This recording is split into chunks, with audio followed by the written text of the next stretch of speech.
ये हेलो दोस्तों, तैयार हो कंस्ट्रक्शन साइट को प्रो की तरह लाइन आउट करने के लिए?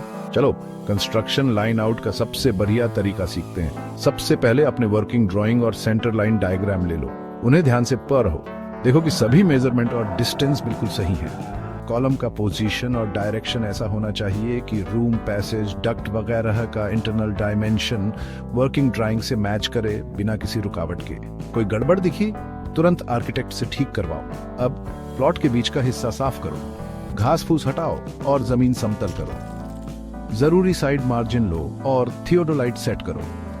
बिल्डिंग के चारों तरफ 5 मीटर या 5 फीट दूर एक पैरेलल लाइन बनाओ। इस लाइन पर ईंट का कॉलम या मुंडला खड़ा करो।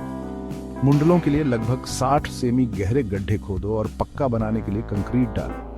ध्यान रहे कि मुंडलों के बीच का centre to centre distance 2.5 metre से ज्यादा ना हो। अगर बीच में कोई ईंट के कॉलम है तो उन्हें भी बनाओ।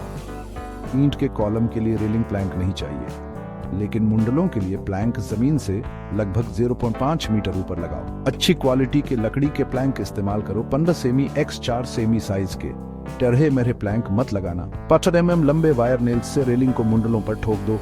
बिल्डिंग के एक कोने पर थियोडोलाइट सेट करो और उसे सामने वाले कोने पर मार्क किए गए निशान से अलाइन करो। टेलीस्कोप को वर्टिकली घुमाओ। रेलिंग प्लैंक को बीच से 2 हिस्सों में बांटो और दोनों तरफ कील ठोक दो। यह बिल्डिंग की फेस लाइन होगी। यही तरीका बिल्डिंग के बाकी फेस के लिए भी दोहराओ। दोनों साइड्स फिक्स करो। बिल्डिंग के चारों कोनों पर कील लगाओ। 2 टेप एक साथ इस्तेमाल करके डायगोनल चेक करो। दोनों डायगोनल डिस्टेंस A2 + B2 के बराबर होने चाहिए, जहां A और B बिल्डिंग की साइड्स हैं। अगर डायगोनल्स में कोई फर्क है तो रेलिंग पर लगे कील को एडजस्ट करो। हर बार कील एडजस्ट करने के बाद सभी डायमेंशन और डायगोनल्स फिर से चेक करो। इसे तब तक दोहराओ जब तक चारों कोनों का लेआउट और डायगोनल सही ना हो जाए। लेआउट सही होने के बाद हर कॉलम का सेंटर मार्क करना शुरू करो। स्टील टेप से डिस्टेंस नापो और हर कॉलम के सेंटर पर कील लगाओ। सभी साइड्स के लिए यही तरीका दोहराओ और सही कील लगाओ।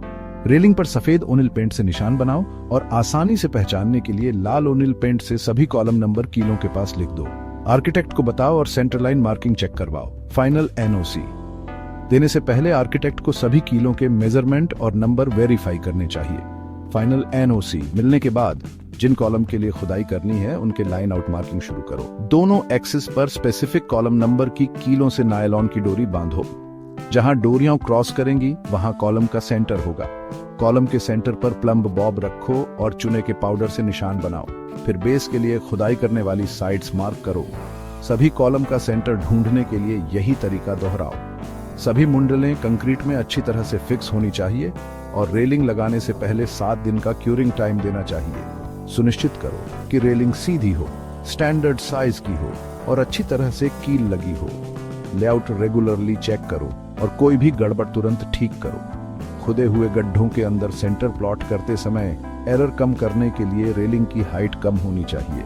देखो कि रेलिंग पर मार्क किए गए सभी कॉलम नंबर दिखाई दे रहे हों और प्लिंथ बीम का काम पूरा होने तक कीलों को मत हिलाना। साइट इंजीनियर की परमिशन के बिना रेलिंग मत हटाना।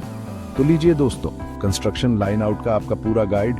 अब जाओ और दिखाओ कि कैसे करते हैं। सुरक्षित रहो और मजबूत बनाओ। अगले वीडियो में मिलते हैं।